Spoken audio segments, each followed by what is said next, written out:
CitizenX is a piece of software. It's a piece of software that anyone can download and use themselves. And what it does is it shows you how you relate to the internet. So it shows you a little bit about what the internet knows about you, and it shows you a little bit about what's actually happening on the internet, where you go and what data you're sharing every time you go online.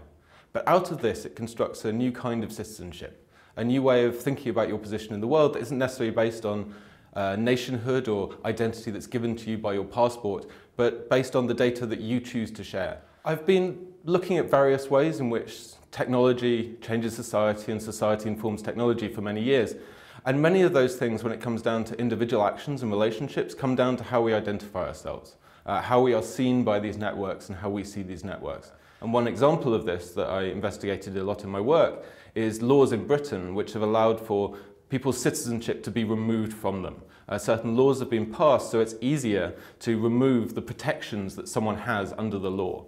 And when you get into that area, it becomes very clear that the law of citizenship itself becomes a tool of war, becomes a way in which you can regulate who can be killed in these kind of conflicts. And so you see the technology of the drone and other military technologies coming together with the technologies of the law to produce certain outcomes.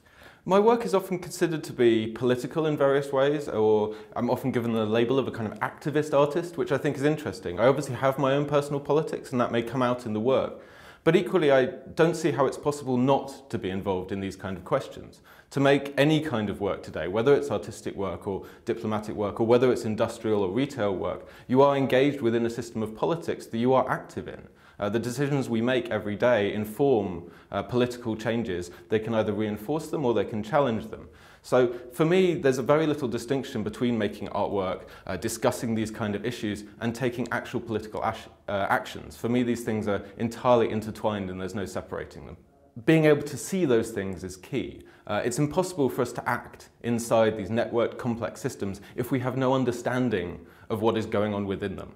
Therefore, to make them visible is in itself a political and vital act, an incredibly necessary one.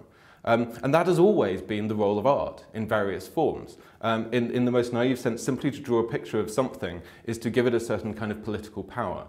And so choosing today what you draw a picture of, or what you perhaps make a piece of software about, or simply what you discuss in the kind of conceptually within your work are necessary contributions to this analysis of what it means to be networked today.